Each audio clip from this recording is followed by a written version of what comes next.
great to see so many people here this evening, and it's particularly great to welcome back Ajahn Barry Subhaddo.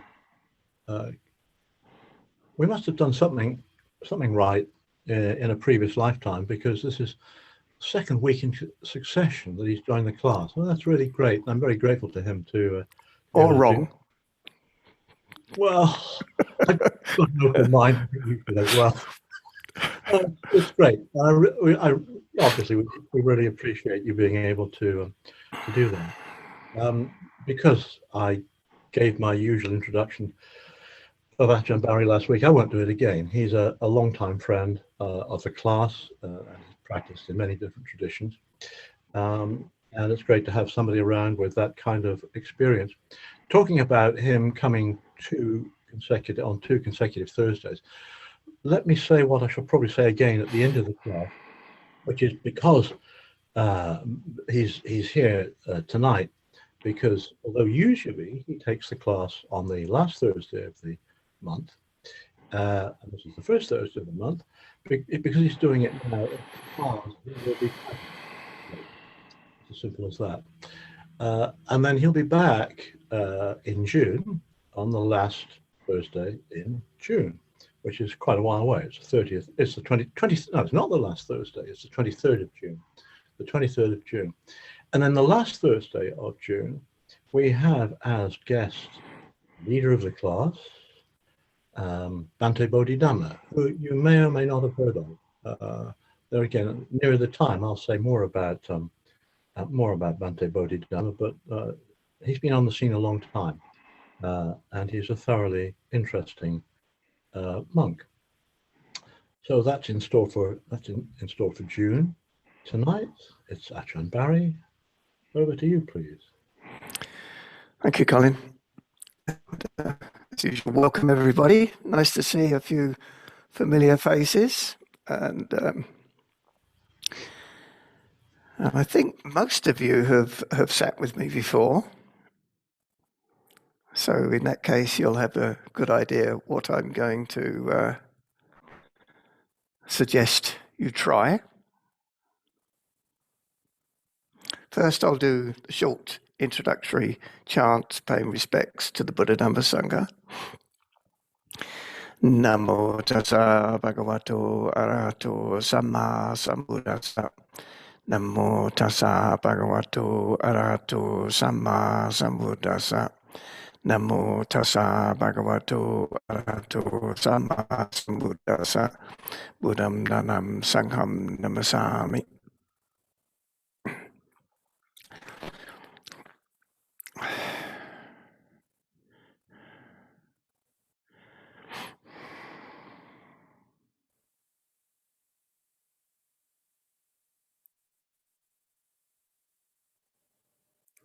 So right now, before we start so-called meditating or practicing, right now, right this moment, notice that peacefulness. Notice how the mind, the wandering, deluded, conditioned mind, stops in that time because it doesn't quite know what's going on.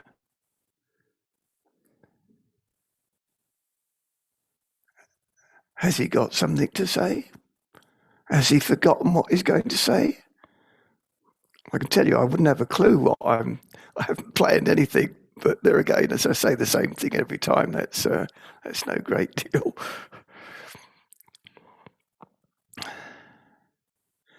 So just being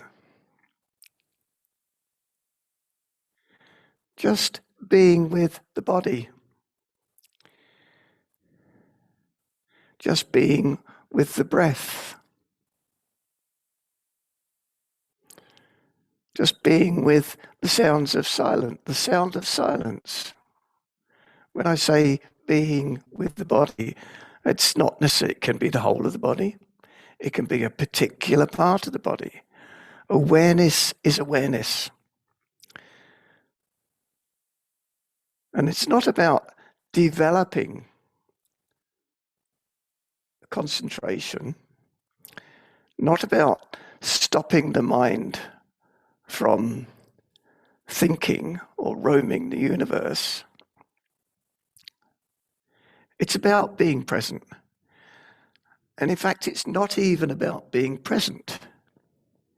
It's about noticing how the mind, how the heart mind is when we are present. This is actually really simple if you just pay attention. Nothing to think about here. Nothing to gain, become, get rid of. Just that open awareness, that spacious awareness. Right now. Don't think in terms of it's something we'll do when we start formally meditating.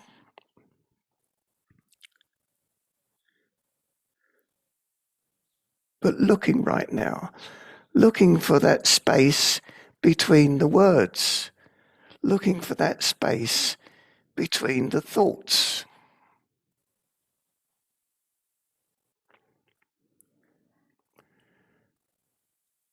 And we really need to be able to trust that space because it's quite foreign to us. And in fact, we've probably dismissed it as being a bit stupid, a bit vacant. People laugh when they say, "Oh, I've had a thought." They say, "Oh, that's very strange for you."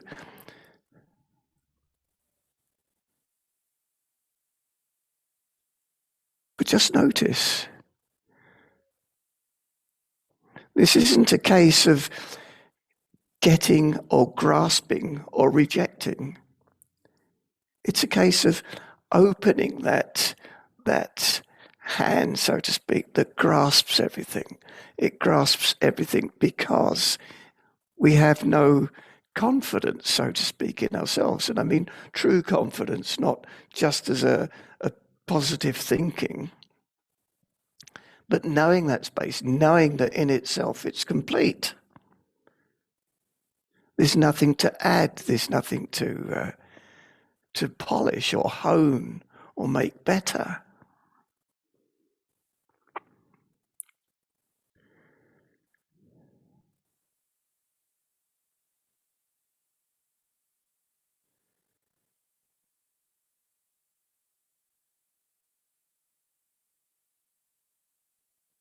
In this space right now. And that's all that's necessary in our meditation, in our formal meditation. I'm not suggesting we concentrate on things. I'm not suggesting we follow things. I'm just saying, look to see how it really is from that place of true awareness.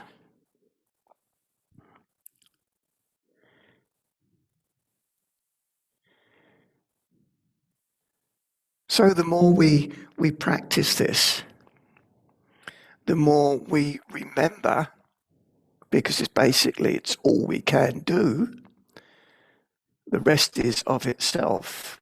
We remember to come back when we notice how the mind is taking us off in our views, opinions, our hates, our loves, our whatever. Come back with absolute metta, with absolute loving kindness. And that's not a sentimental loving kindness. It's an open awareness. And that true compassion, that true loving kindness shows through. We don't need to create these things. If we try and create these things, then it's false. It's just another concept that we've attached to. We believe that it's going to fulfill something that we are lacking. So just noticing just stopping, which is automatic in that moment.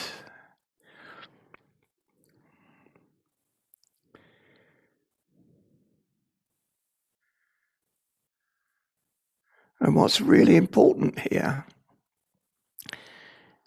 is during this time we'll have together, so-called meditating, that we start to discover that it can be brought into our ordinary everyday life from moment to moment. That letting go, I'll just clarify that, we cannot let go as a person. That's trying to get rid of.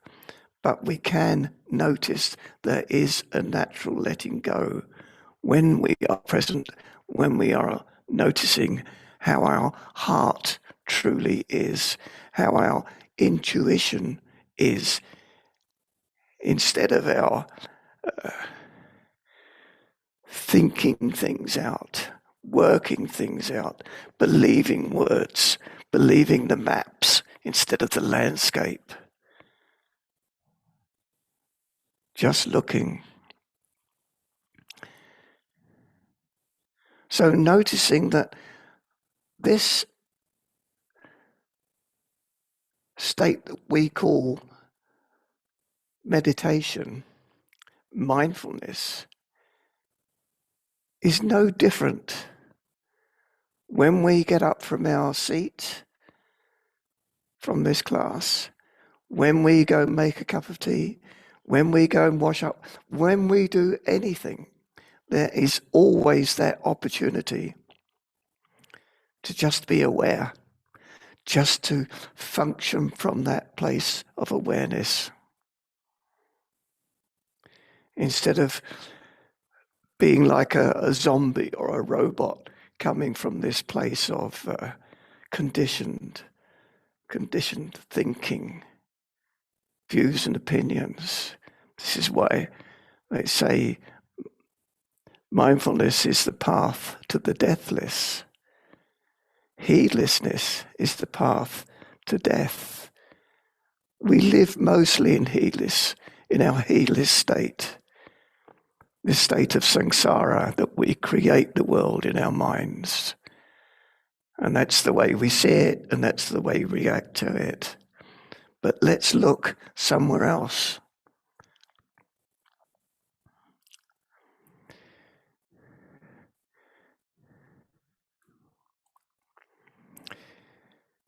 So I'll do a lightly sweeping guided meditation, suggesting that you put your attention on a particular part of the body. And it may be mostly that you cannot be aware of that part of the body,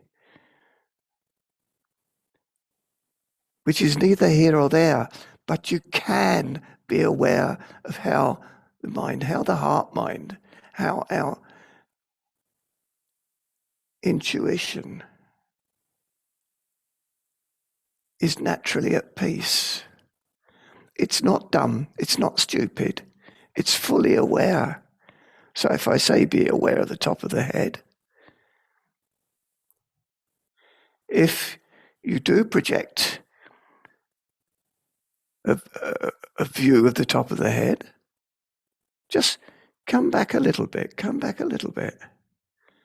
As I say, what's important is noticing how the mind, how the heart mind is in that moment, not the particular part of the body. These are just opportunities, shifting the attention instead of trying to concentrate on one thing, which implies we're trying to achieve. And it can be a bit frustrating. And sometimes some people do get quite a skill at this form of meditation. But the problem is, it's very shakeable. The moment that somebody comes in the room, makes a noise, we're thrown out. Why are they doing that? Or whatever. So sitting in a posture that's helpful to your awareness. Different traditions emphasize different things in the posture. I don't personally think it's so important as long as you're aware why you're doing this. And you're doing this, I would suggest, to find that place of true awareness, of open, spacious awareness, which is ungraspable. It is the way it is. As soon as we try and grasp it, we corrupt it. So finding a posture that's helpful to you. Depending on how you're used to sitting, I prefer my eyes to be slightly out of focus, looking a meter and a half in front of me.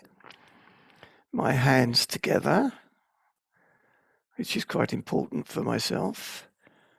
And I try and keep some form of balance purely because the moment that starts to go, it's telling me, the mind is all over the place.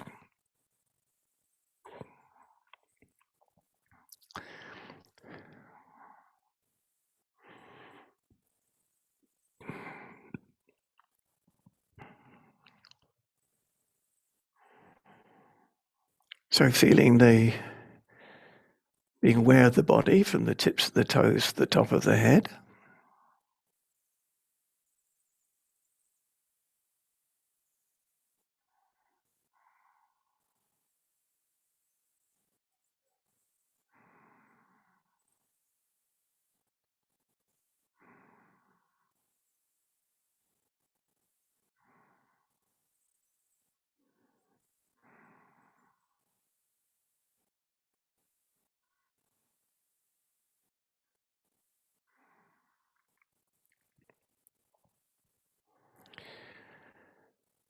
Being aware of the breathing, not interfering, not following the breath through a particular area, just the normal, everyday, moment-to-moment breathing.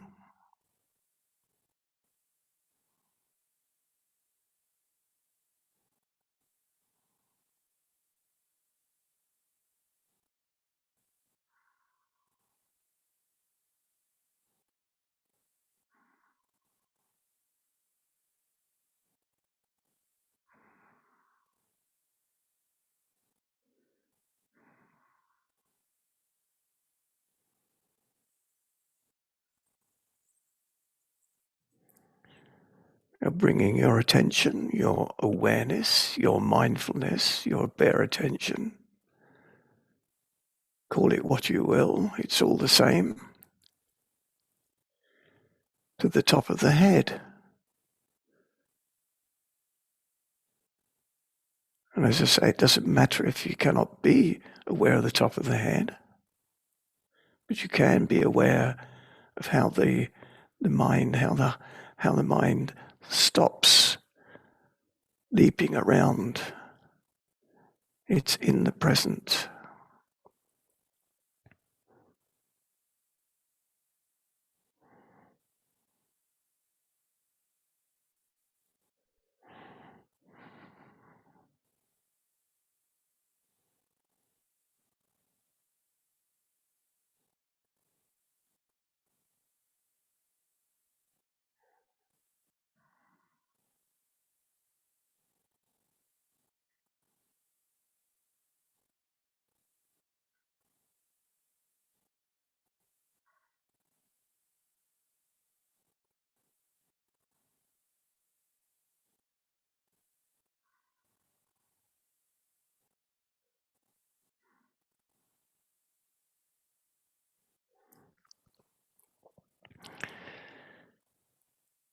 Now letting that attention spread down from the top of the head, down the back of the head.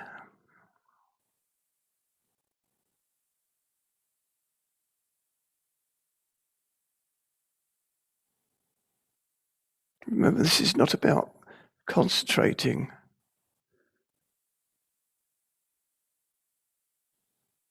It's about being aware.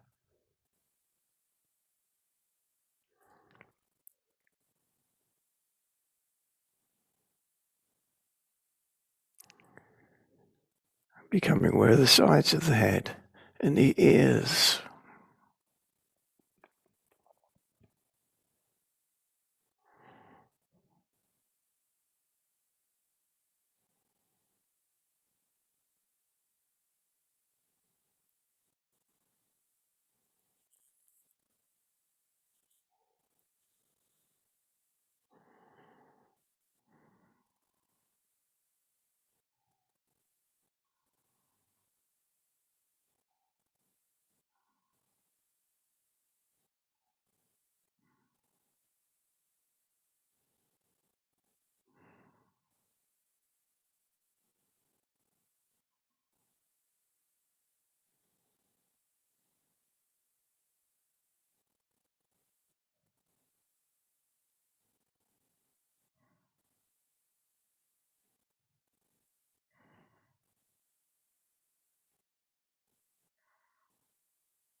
Now becoming aware of the forehead and the eyebrows.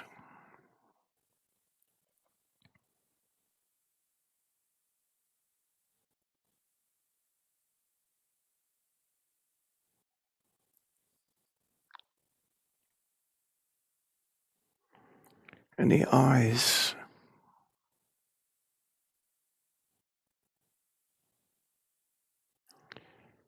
Being aware of the eyelashes.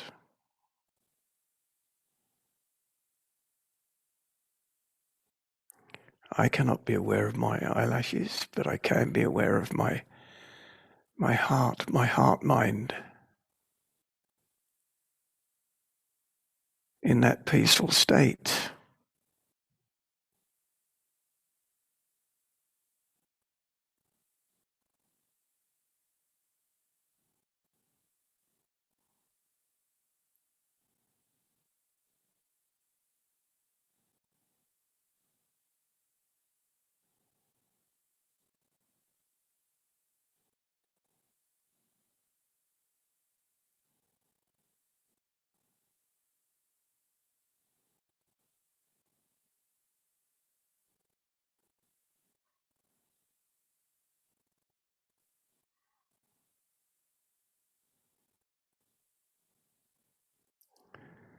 Becoming aware of the nose and the nostrils.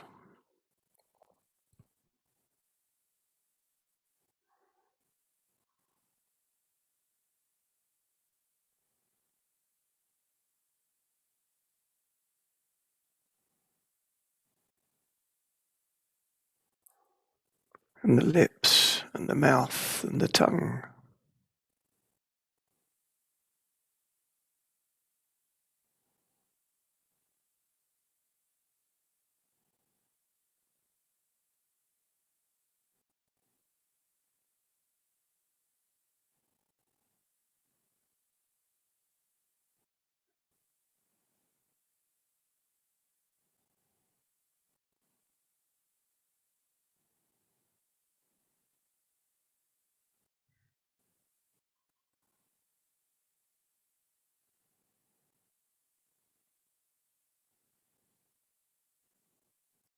And the chin and the jaw and the cheeks of the face.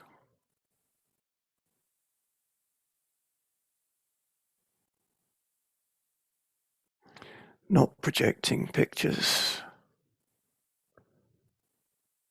Just noticing that quiet spacious place of awareness.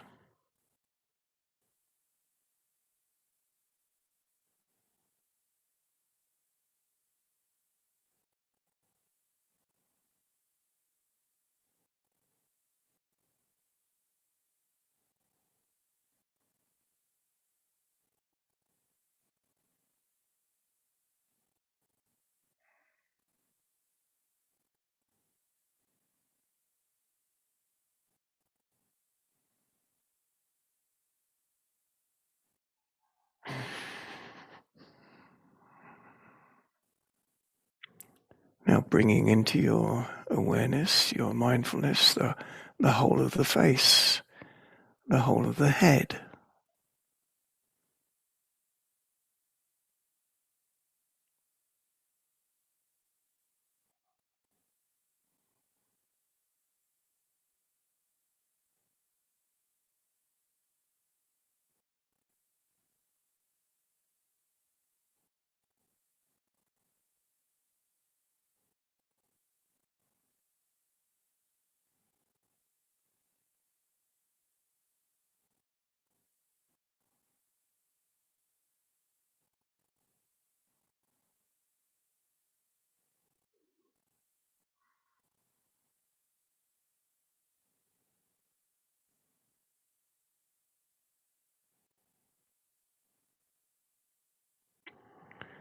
Now becoming aware of your neck, right around the neck and the throat.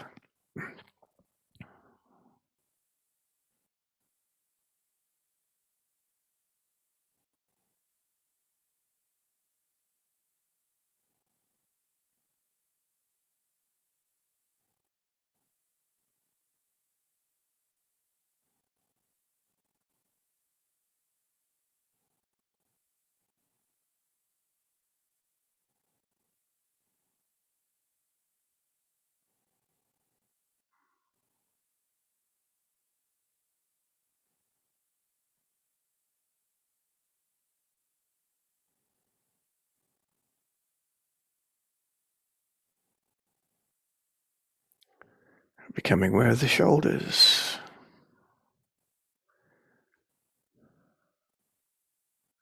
Just awareness, nothing more. No adjusting, no commenting.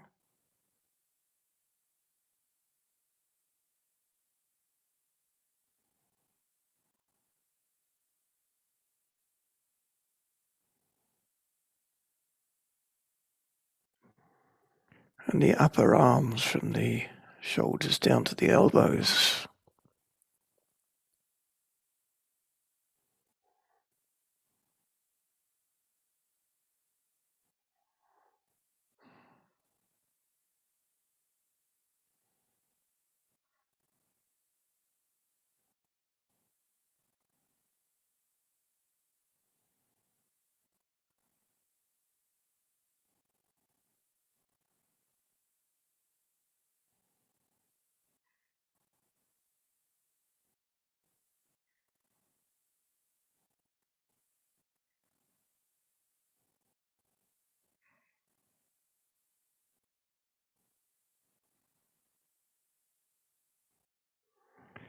And from the elbows down to the wrists.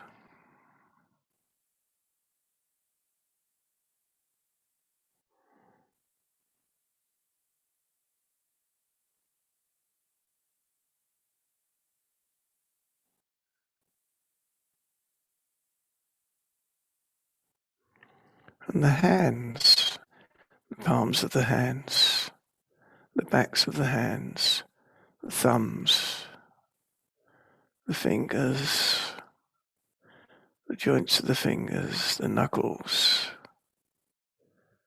the tips of the fingers, and the fingernails. What happens to your mind when you are or attempt to be aware of your fingernails? If we don't project a thought, a picture, it can only stop in that place of pure awareness.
Now letting that awareness spread down the back from the shoulders, down through the shoulder blades, the sides of the trunk,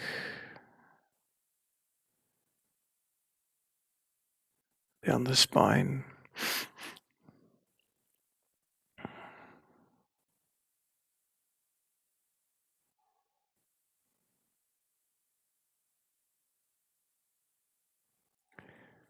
the arch of the back,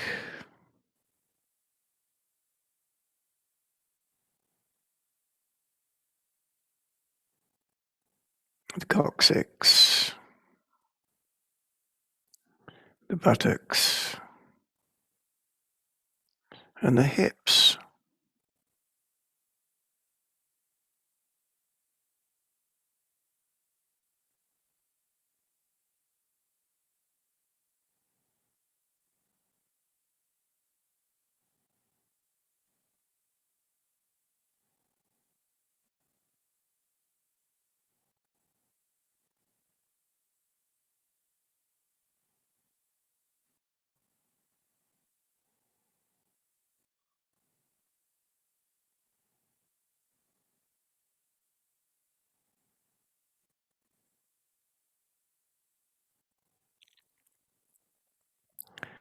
Now bringing into your awareness the whole of your back, from the hips to the shoulders, the hands, the arms, the neck, the head and the face.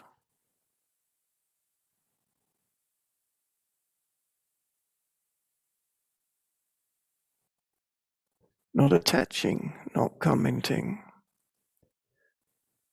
just being lightly aware.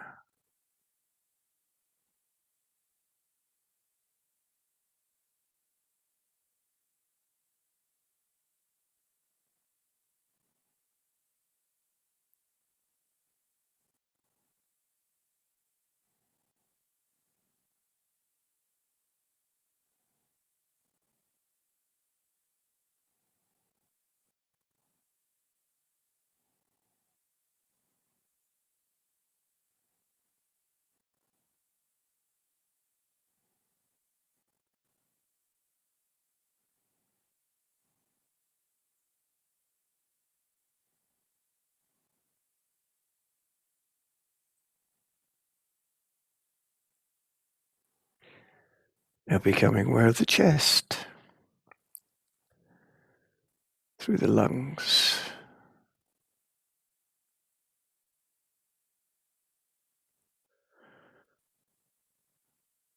the diaphragm, the stomach,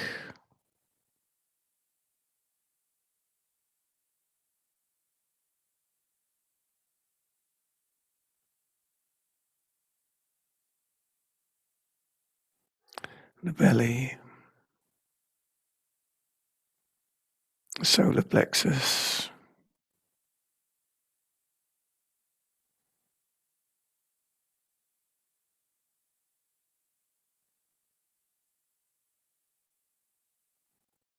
the navel,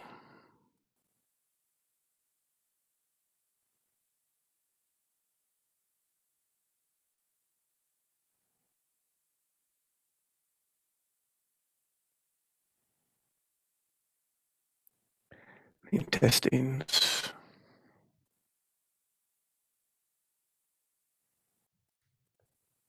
the groin, and the hips.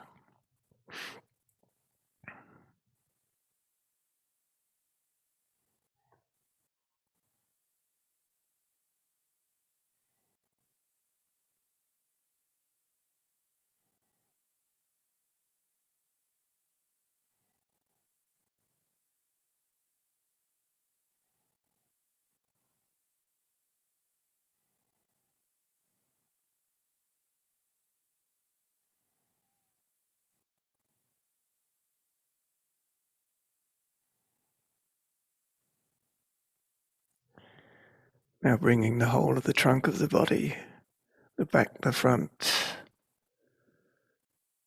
the hands, the arms, the shoulders, the neck, the head and the face, into your awareness, into that spacious consciousness.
Just being in that place of awareness. There's nothing to work out, nothing to achieve, except to notice that spacious mindfulness, that spacious bare attention, a spacious consciousness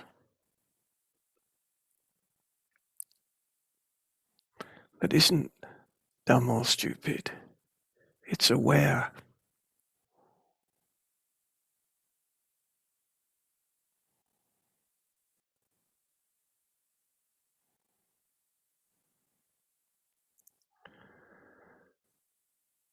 So now becoming aware of the upper legs from the hips down to the knees.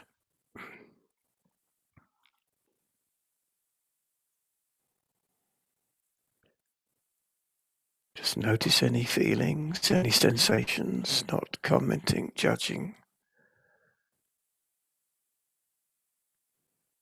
Noticing from that place of still awareness.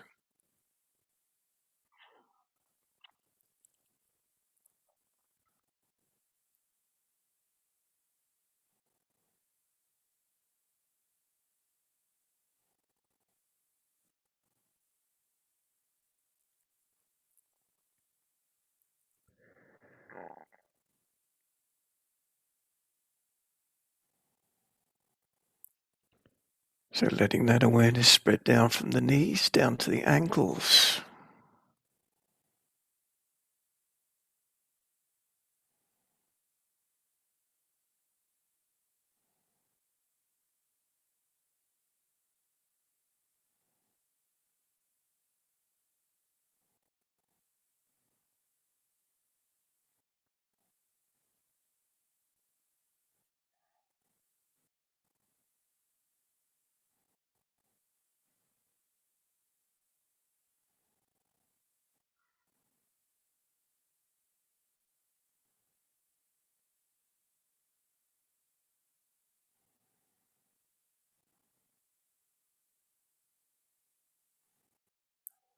Now becoming aware of the feet, the heels, the soles of the feet, the balls of the feet, the sides of the feet, the tops of the feet, the toes, the joints of the toes, the tips of the toes, and the toenails.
Now becoming aware, bringing into your awareness the whole of your body from the tips of the toes to the top of the head.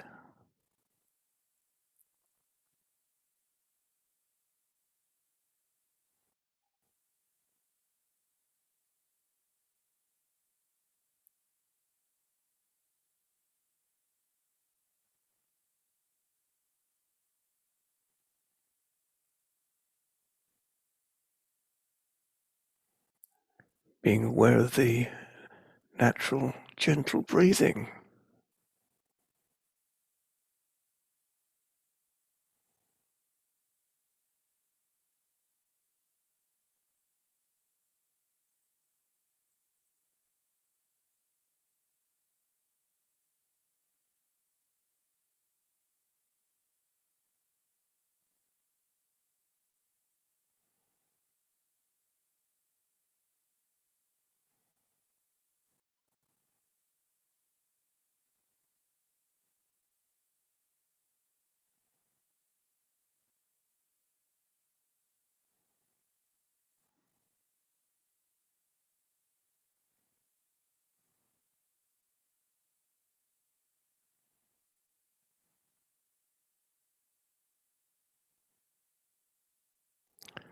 Listening, not listening to the sounds outside, but listening to our own sounds, or the sound of silence.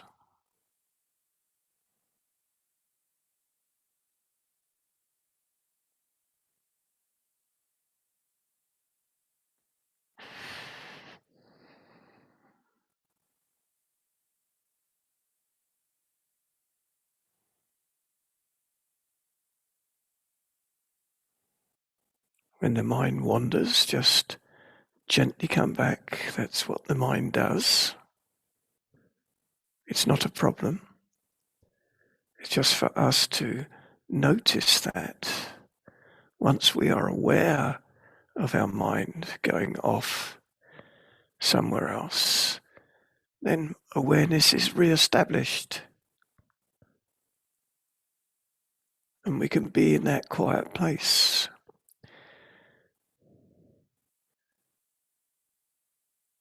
We can look, maybe a dharma question comes up. An nature of change or suffering or anatta, no self. Look at these things. Not to answer them. Just pose the question. The answers will come of their own accord when the time is right.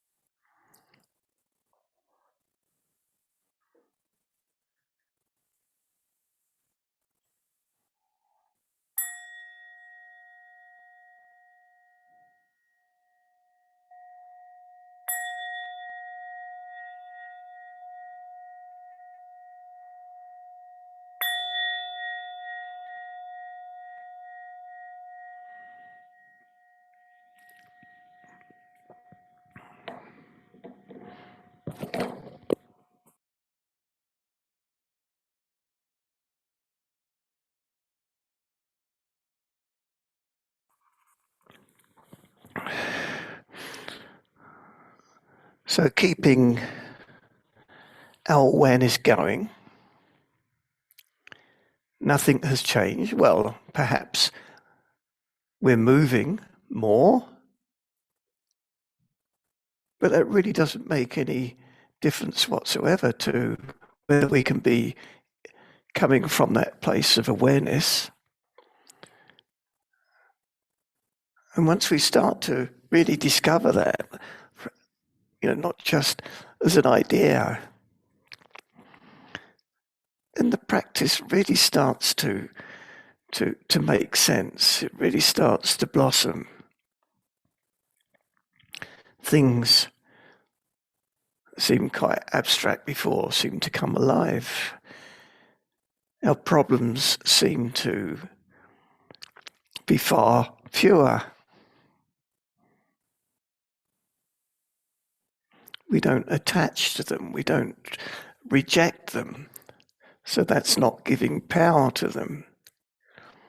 We start to live in the present moment. We start to think with clarity instead of confused views and opinions or conditioned views and opinions.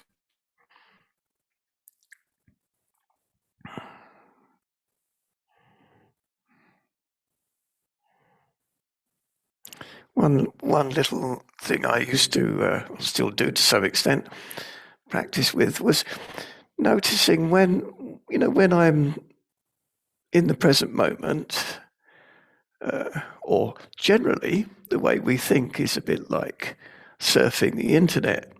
We go from I go on the internet, I want to look up one particular thing, and then I see something else interesting. Then I go to the next thing that's interesting, and then the next thing that's interesting.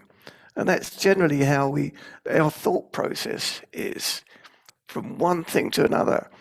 But once we start to come from this place of awareness, we can notice that a thought can come up. I can think that thought through. But when that thought is thought through, it ends. It doesn't link incessantly to the next thoughts. It ends. Also, I have a choice whether to think that thought through, because this is not about being silly. It's not about not thinking, having a blank mind. It's about wisdom. That wisdom that is our true nature. The Theravadins call it the silent thinker. It's prior to our obsessive, neurotic thinking mind. So, just add these little investigations, but not intellectual investigations, just posing these things and seeing. The proof is in the pudding. The proof is in the taste. If we want to, the Japanese say, if we want to taste the salt water of the sea, we just have to walk in a straight line, being it's an island, and we will come to the sea, and then we can taste that salt water. Until that point, we can only imagine the taste. It's the same with the practice. We need to just keep coming back. There's nothing big, nothing special here, nothing grand, nothing heroic, just remembering.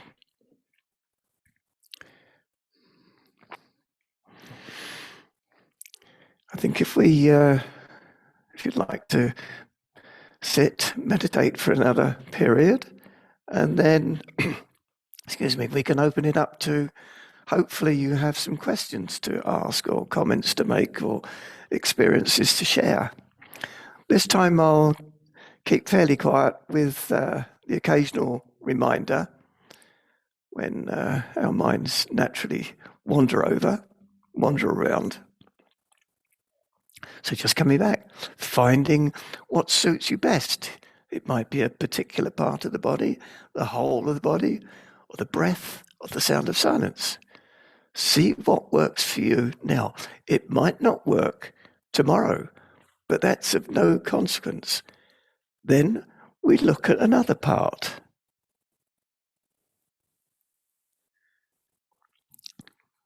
Okay.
So just catching the mind as it goes off on one of its trips,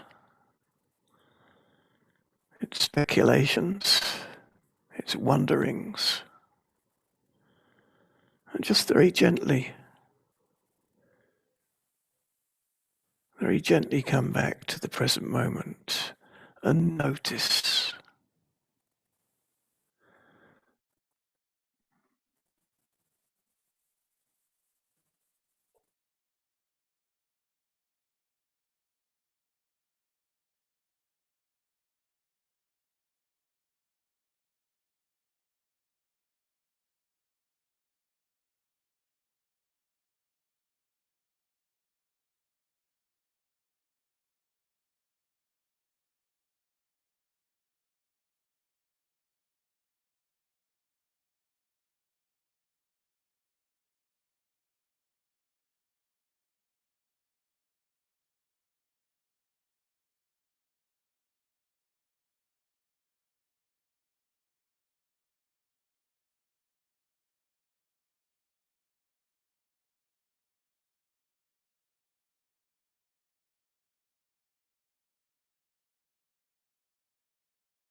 So if the mind is starting to wander more,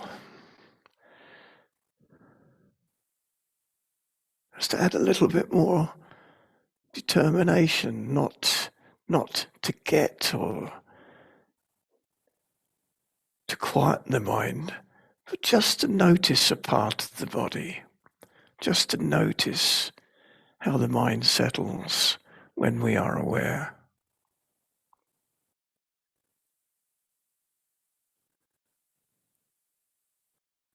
There's no self-flagellation, beating ourselves up, scolding ourselves, wishing I could do better.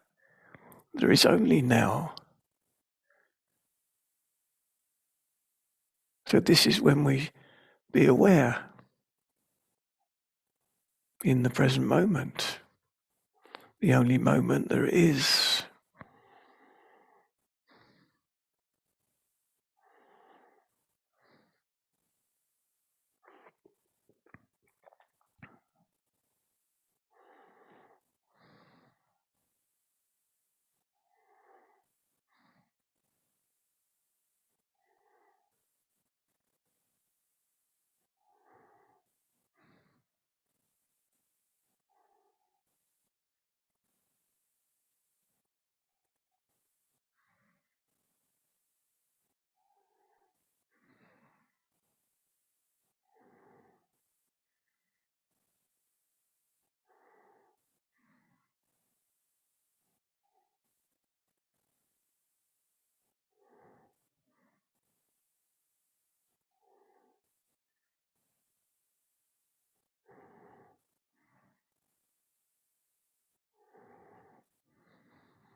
Maybe quickly scanning through the body,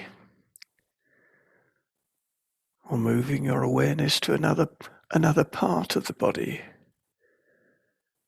or spending time with the breath, just noticing it, or listening to that sound of silence, that natural sound that is not from the outside.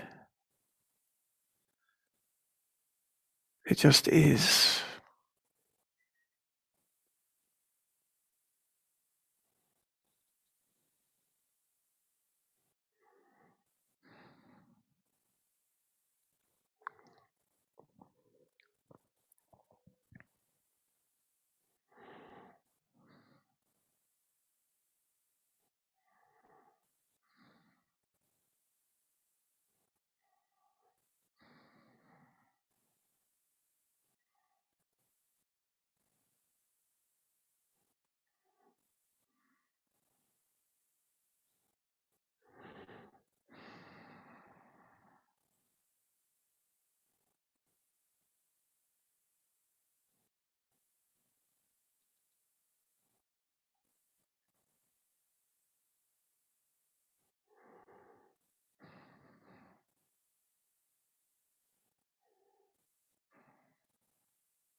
So I'd like to opening up to any questions that anybody has or comments or share their experiences.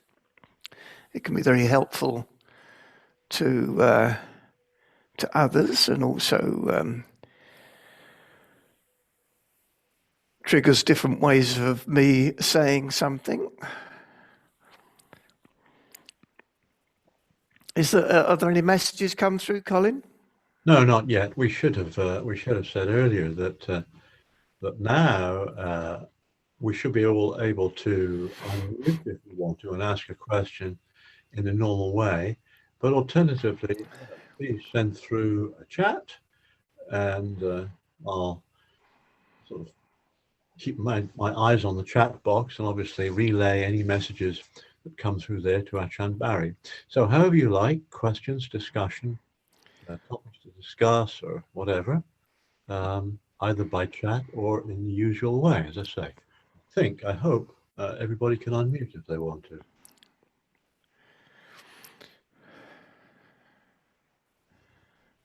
Yes, here we go. I've got a question in the chat box.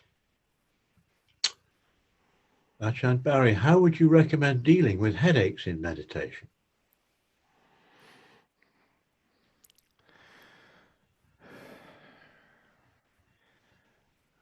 Well, I mean, I have to give a general answer here because, there are many causes of headaches.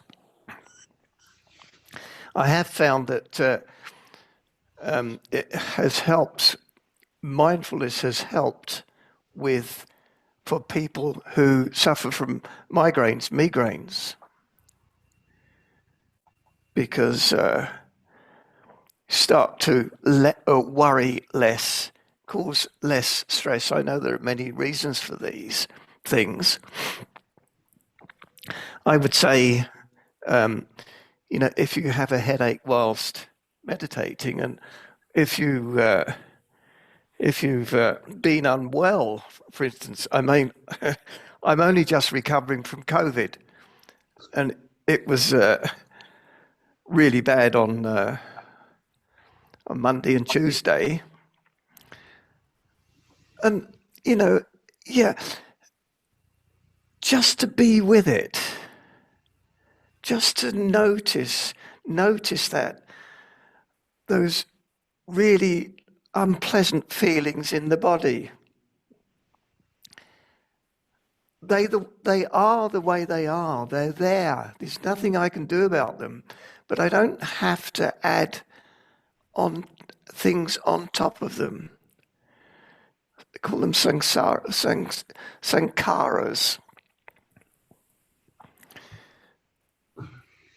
Pain is compulsory, but suffering from pain is optional. Suffering is compulsory, but suffering from suffering is optional. So when we have a headache, say when we're sitting, it is like this. Is it going to get any better if I worry about it, if I try and get through it, get rid of it? No, I don't think so. It'll probably come back and bite us even more strongly. But if we can just be with it, not trying to get rid of it, just notice it, not adding on top of it, not making a mountain out of a molehill, which we tend to do with these things. Even medics will say that when somebody has an accident, it's only 20% of the pain that is real. The other 80 is what we add on top of it with our minds. Yeah, these are just generalizations, just fancy things, but they're worth looking at. If you have something like that, a headache while sitting, what can you do? You can just be with it. Not trying to get rid of it, not making deals. You can't make deals with the dharma. It may be that the headache will go if you just observe it. But the moment we try and make a deal. If I just observe this headache or this particular pain, it will go away. Well, it's not going to go away because you can't make deals. You're only adding to it. But again, if somebody does genuinely accept it, I've known people to get through physical pains that they've had for years. It disappears because there's a letting go. But it has to be genuine without trying to get rid of these things. I hope that makes some sort of sense for whoever asked it.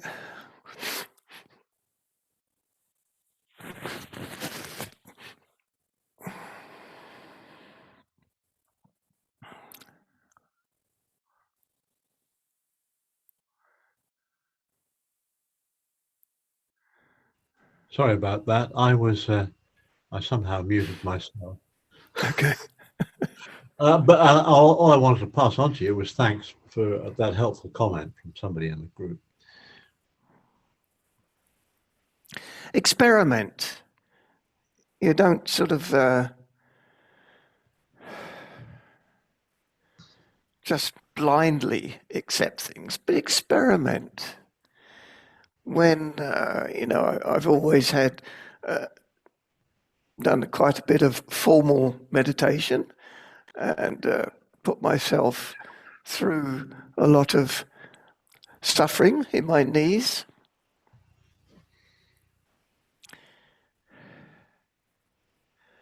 But when a discomfort comes up now, I'll notice the pain. Pain's probably a big word. I'll notice the discomfort. And again, I'll sort of pose a question. What is that? What is that feeling?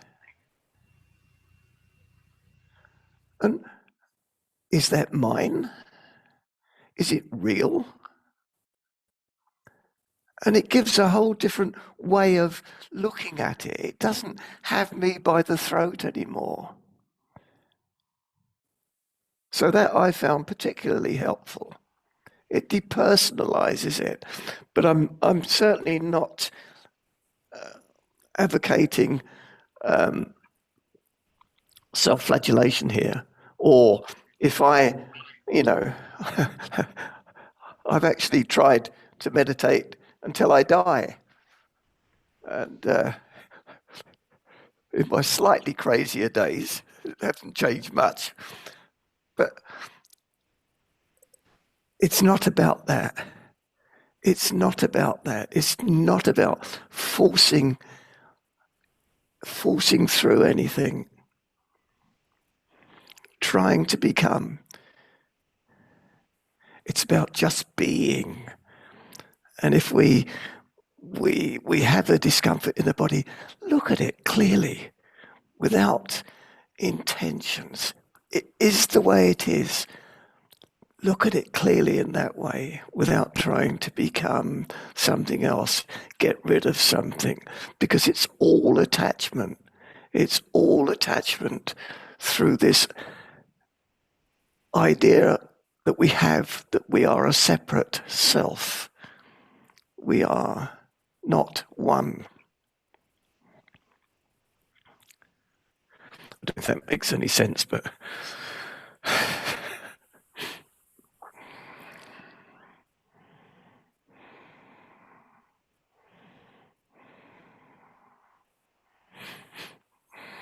I just want to thank you for coming out when you're on your third day of COVID. That's very kind. yeah, I mean, I considered. I thought, the same with the Monday group. I was pretty rough then, and well, what do you do? I spent a day and a half in bed, and I'm feeling a bit rough. And again, while I'm not contemplating or feeling sorry for myself, I see, okay, that's interesting. Well, I'm doing this. It seems to disappear. so to speak. So that in itself is a lesson, that a lot of it is what I'm adding on top again. So it's doing me a favor.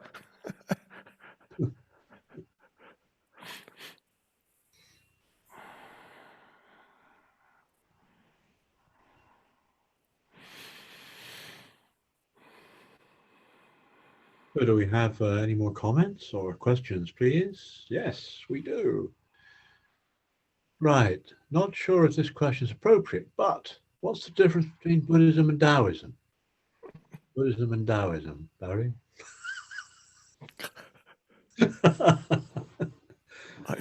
I don't know. I mean, yeah.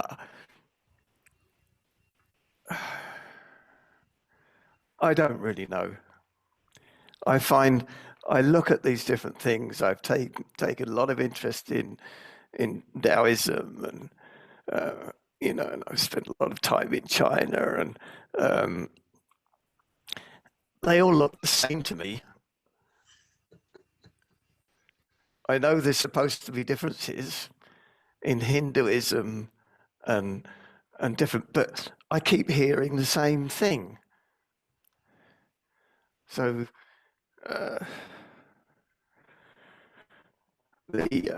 I think there's a lot of mixing in the Chinese schools and the Zen schools.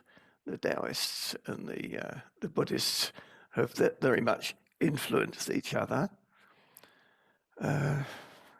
Other than that, I can't say. You really need to go to an expert on that type of thing.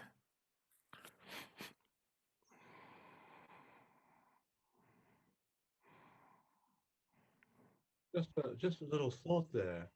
I mean, I know even less than you do about Taoism. But what I do know is in China,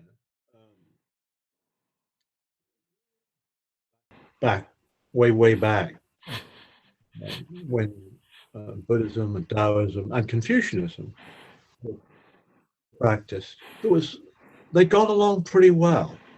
In fact, my understanding is that if you're a Chinese person, there are times when you might go to a Taoist temple or follow Confucian convention, or go to a Buddhist temple. I mean, and I think that's in a way the difference between I would say Asian religions. No, I mean Buddhism and Hinduism and the Chinese religions as well. I certainly include Hinduism in all of that, and they tend to be much more inclusive than the Abrahamic religion. It's not like it doesn't have to be either or. It can be both and. Yes. Yeah, I think we tend to think at times that one has the truth and the other doesn't have the truth. None of them have the truth. The truth is within ourselves, and they're pointing back at ourselves. So if we look to Taoism, Hinduism, Islam, or Baha'i faith, or whatever,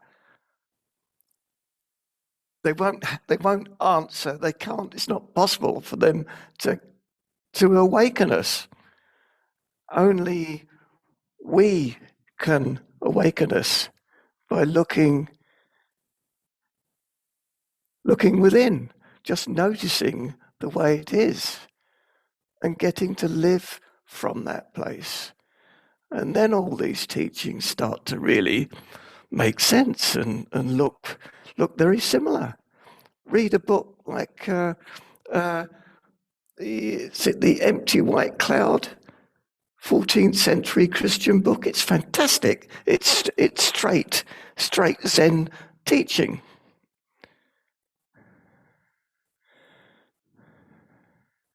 No, it's The Cloud of Unknowing. Yeah. The Empty White Cloud is a Chinese master, great master. Anyway, yes, so it always comes back to the same thing. maybe that particular school talks to us more. It is more in tune with our psyche, so to speak. But in itself, it's not the truth. It's just pointing.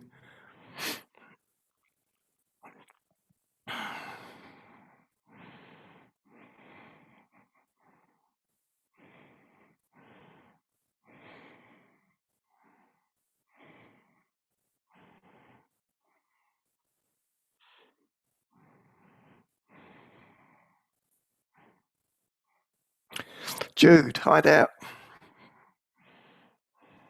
Hello.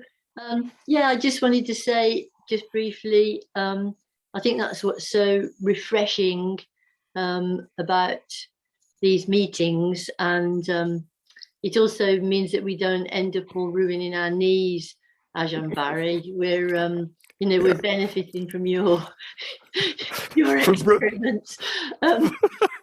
From ruining my knees. That is a great benefit to many of us and to the National Health Service, I'm sure. But yeah, probably, yeah. But no, seriously, what is so refreshing is that we can each find our own way, that you're very encouraging of us to look within, look for ourselves. Yes, read things, yes, discuss things, yes, compare things, but ultimately that it lies with the path is for each of us to find. And I think that is such a lovely message. Yeah, Thank you. It's great to hear that, because it is so important. It's so easy to get lost in these particular ways, particular religions, particular paths. We get lost in them, and we start to believe in them, that they're going to do something for us, or I'm going to become. I'm a Buddhist. I can't be a Buddhist. It's not possible.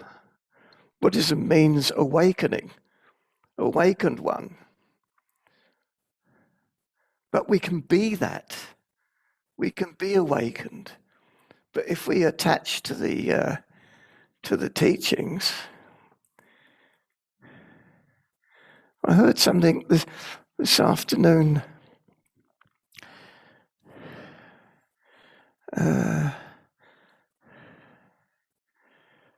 Avijja, which is ignorance in Pali and Sanskrit, leads to the darkest places. I'm slightly paraphrasing here. Avijja leads to the darkest places, avijja being ignorance. But vijja, which is non-ignorance, leads to even darker places.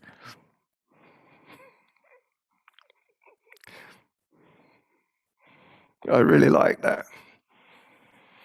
Because then we think we know. We've attached to the teachings. We've attached to our knowledge. And it's probably more difficult to put that down than it is to put our not knowing down, so to speak.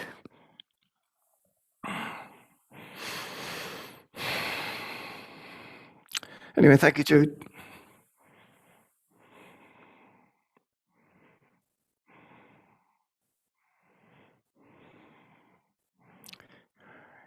Is that it, Colin?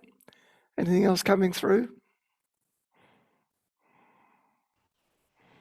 I don't see it.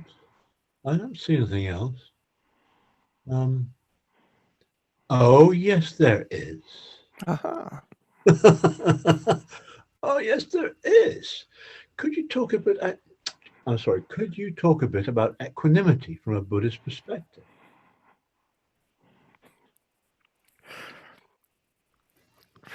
Well, as some of you know, it will always be exactly the same answer. It's only from that place of true mindfulness, true bare attention, pure selflessness, that there can be equanimity. Otherwise, it's conceptual. It's trying to be equanimous. But once we truly know this place of spacious awareness, there is naturally equanimity. But it's not something we can achieve. It's natural once we let go. As I always say, and that's impossible because I cannot let go. But if there is mindfulness, true mindfulness, not self-consciousness, awareness, there is automatically a letting go. So, therefore, there is equanimity.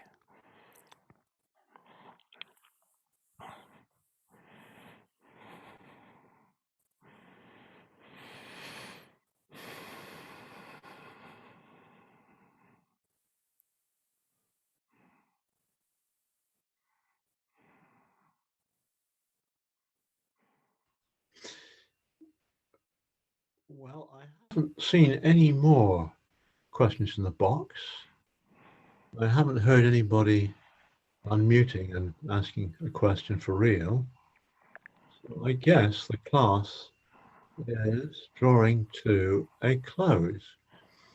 And I want to thank everybody for coming. I want to thank Ajahn Barry in particular for teaching the class tonight, two on the trot, while he's getting over COVID. I think that's really kind of pretty heroic.